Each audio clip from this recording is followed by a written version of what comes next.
Hello everyone and welcome back to Let's Play Star Fox 2. In the last one we continued through hard mode, and now it's time for us to go finish this difficulty off in all 3 runs I'm having to do for this difficulty for reasons. So right here's something I haven't shown off yet. The drones that actively take over the satellite defense station. You can intercept them on the way there. There's just one problem with doing so. Some enemies, as I mentioned, can escape from battle if things go on too long. But the drones especially, the moment you take out one of them, the others start to really speed up to try to escape you as soon as they can. And frankly, they likely will unless you really hit the gas immediately or you're in one of the faster R-wings. So, a more reliable method to taking them out, I find, is using a power bomb. But I wouldn't recommend using a power bomb on them at all. The thing is, the satellite defense station, when it's taken over, is very damaging, yes. But it's usually so slow to fire, unless they take it over when it's already charged, that you can take care of the objective you were already going to, and then go take care of the satellite defense station when it's corrupted, and you'll probably be fine. Of course, mileage may vary on that, depending on what your situation's looking like through the Lilat system at that point, especially if you're on expert mode. But it's still the strategy I would recommend taking in most instances. So we actually have a little bit of a different thing to do here on the surface of this planet. There's a worm that's holding one of the 2 switches you need to hit, but the moment you either take the switch away from its tail or open up the base, you actively want to go find the head of that particular worm because it houses the pepper coin for the surface of this level. There they are. Not for nothing. Star Fox Zero is a very incredible looking game to begin with, but something I really do like they did about art direction for a couple of enemies is that where they could, they actively did seemingly try to adapt the color scheme and visuals of Star Fox 1 and 2 in a kind of a neat way. The Monarch Dodora was a very interesting part of that. And I'm kind of hoping whenever Star Fox makes an appearance again, we see a little more of that with maybe some Star Fox 2 creatures in some regards. Because I think Star Fox can have some very striking visual designs, even when it's mostly due to data technology. I still think Star Fox 1 is possibly one of the top, let's say top 20 most iconic looking, Super Nintendo games, even if there's 20 games I think are more iconic to play. Like, there's just something about how limited 3D looked at the time on consoles that's very striking. Even though in some cases it ran better on Genesis. Cause that one racing game that's very similarly graphically to Star Fox 1 and 2 definitely ran a lot better than Star Fox 1 and 2. Like, I know the blast processing meme slash advertising thing was more so to compare the Genesis to specifically the NES, although there was still a little bit of overlap with the Super Nintendo. There's times where, yeah, they probably still had a bit of a leg up there, comparatively, in some regards.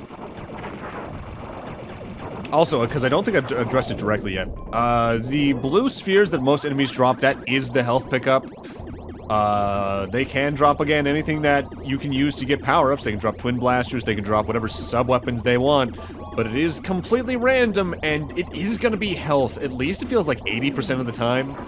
So don't rely on enemy drops for sub-weapons and twin blasters. It can happen, it's just unlikely.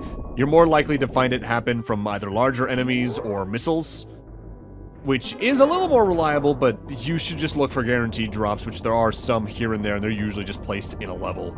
Like stepping on a certain platform like the ones we saw back in Astropolis and all that jazz.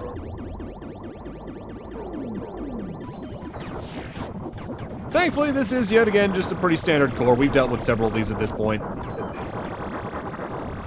It feels like, to an extent, the challenges for this game aren't meant to be the bosses at the end of the level. It is meant to be one of those where the challenge is getting to the core and then finishing off is the easy part of the mission, which, honestly, given the concepts of what space missions like this tend to be, even outside of Star Fox, like in sci-fi media, yeah, usually getting to the thing you have to destroy is the hardest part, looking at the Death Star Trench Run, for instance, even, which is a pretty direct comparison.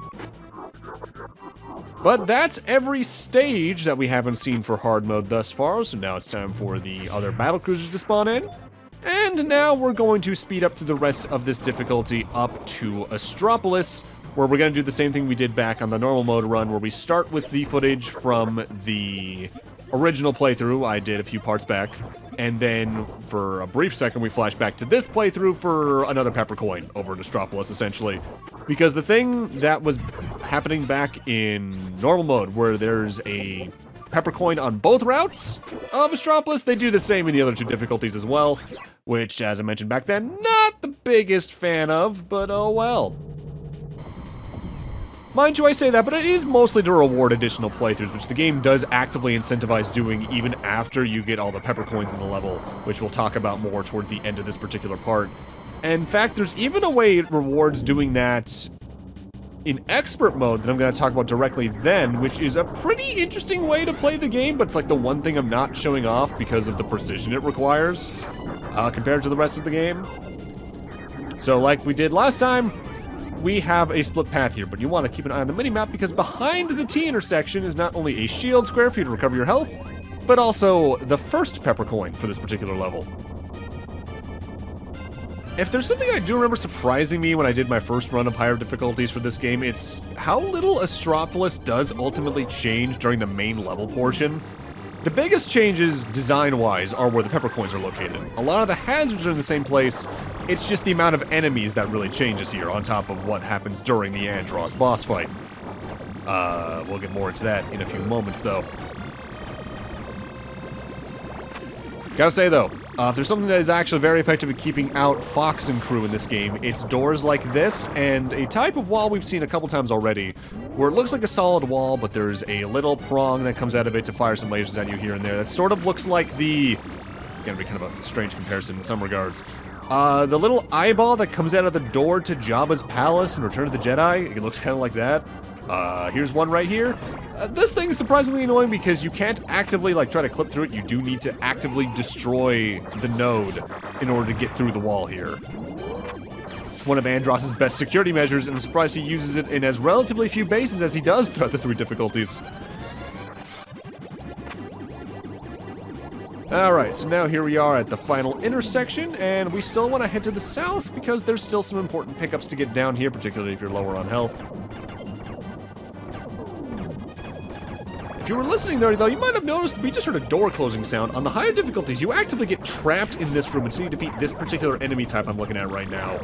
These things are kind of annoying in that, while they stand still while they're attacking, they'll have periods where they just dive under the ground and move elsewhere, and you can follow where they're going on the minimap. But they're just surprisingly slow to take care of. I only went in there, though, ultimately for the smart bomb, because those are pretty good. For now, let's head back to the entrance on this is the second playthrough, and go take care of what's on the left side of the path here. This time around, we actually got a switch we have to kind of fly over to reach instead of destroying enemies in this room. If memory serves, the pepper coin on this pathway is on the top left corner of the corridor coming up here, so you can just kind of jet past all these enemies, even some of the hazards if you want to try and just face tank the damage and go through it, because I think these types of doors you can just hit and clip through.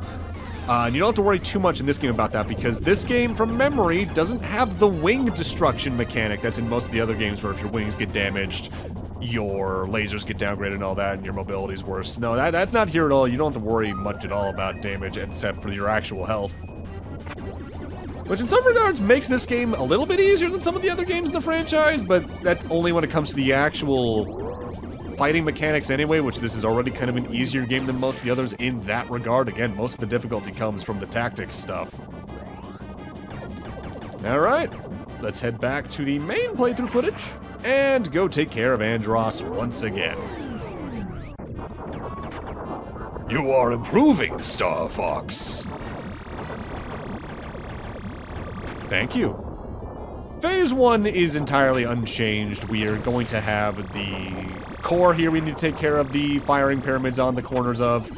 I don't think they fire any faster. They might do a little more damage, but otherwise this portion of the fight is entirely identical. Same with Phase 2 here, so to speak, where we need to fire a little bit at the core. There are some projectiles, I think that get fired at you here eventually, but it's more so here to serve us to get to Phase 3.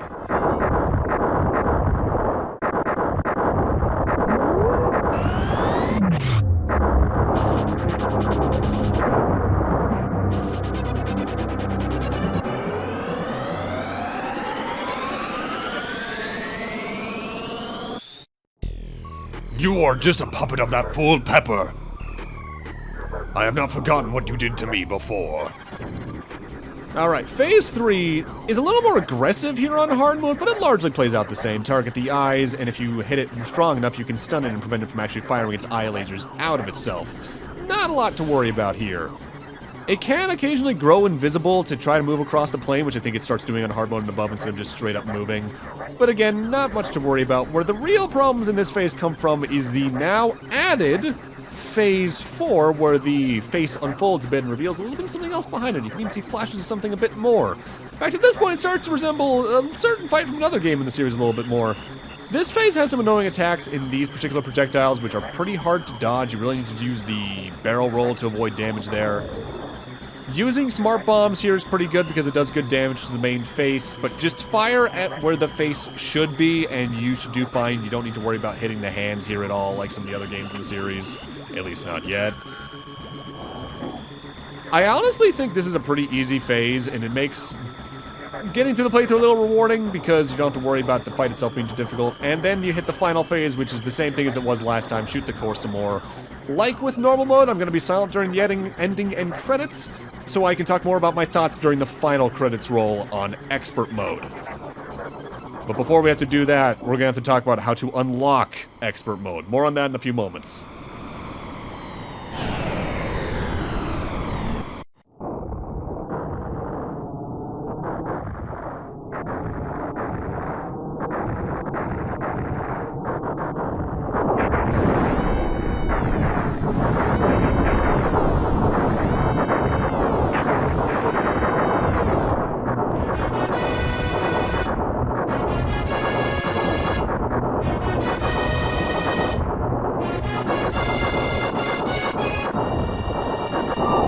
Okay, now that was a test of your skills. You shouldn't have worried, it wasn't that tough. Good work, Star Fox. It was a team effort. What's a mission? Adios, Andross. Let's head back to Corneria.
And that's mostly hard mode.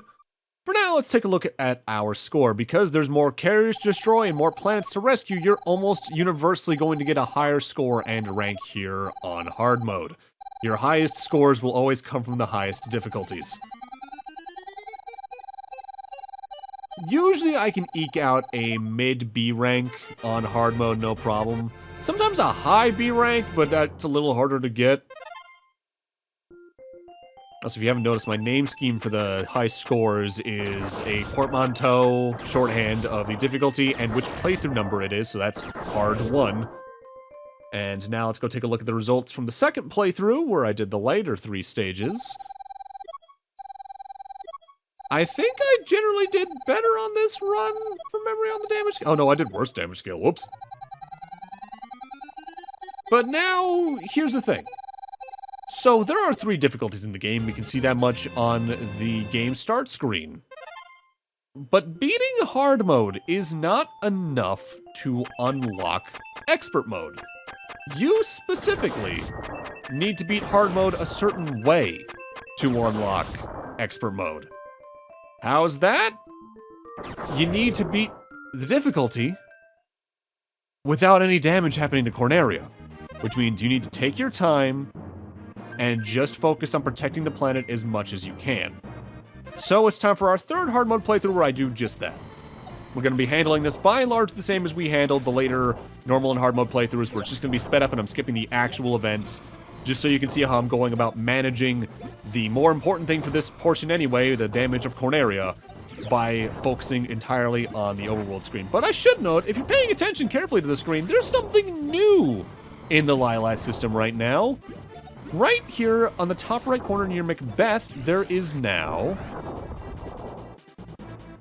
this weird glowing object. You've located a secret base! Try to gain entrance! This secret base is only present on any of the difficulties when you've completely grabbed every peppercoin within that difficulty. This is a complete sort of joke level and restock point. There's a shield square here, the green squares you see on the map are all sorts of pickups, including all the sub-weapons. And notably, the main thing I just picked up is the homing blaster. The homing blaster is sort of what the blaster would become for normal mode to begin with, starting in Star Fox 64, where now, when you hold a charge, the game will lock onto a nearby enemy and you can just fire the blaster and it'll home in on them. It's sort of the exact charge shot that the Starwolf team uses on you even. You do need to get a separate version of the homing blaster for both characters, but since you can find twin blasters here in the secret base anyway, it is super useful for doing this particular playthrough because you don't have to worry about any particular fight giving you trouble. This is what makes doing high score runs pretty interesting, because if you do it after you get all the peppercoins, you can remove some of the other challenges from the game to begin with and focus more on getting high scores rather than trying to get through things quickly. And there is fun to be had there. I just don't find much purpose in it myself because I'm not a high score gamer type person unless there's a trophy tied to it in a game I really like, as someone who just got the 1 hour or less trophy for beating Mighty No. 9 in less than an hour, for reasons. But before we end this playthrough off, I might as well showcase the homing blaster in effect in the wolf battle. As you can see, they don't really know how to work around it. They'll try to still dodge around it here and there, but it's not very effective. And if you have smart bombs still from picking them up on missiles or at the secret base, you can take care of any dogfight very quickly. The homing blaster is great, and I'm glad they decided to make it a default thing in the future games after this. With Wolf taken care of, though, that means I've now done this entire playthrough with Corneria completely spared from damage. So now, after we cut past Astropolis, we're gonna get not only our best score so far, more than likely, but upon your score being fully tallied, you will unlock Expert Mode. Now, I'm gonna be honest, Expert Mode has some cool stuff in it, but if you've only been playing this game casually and you thought it was neat, but you're not too into it, I honestly recommend stopping at Hard Mode, because Expert Mode can be a problem in some cases. But we'll get more into that next time. And with that, I'm gonna need to end this off here. Thank you guys for watching, and in part 6, we start off the third and final difficulty to see what lies in Expert Mode. See you guys then.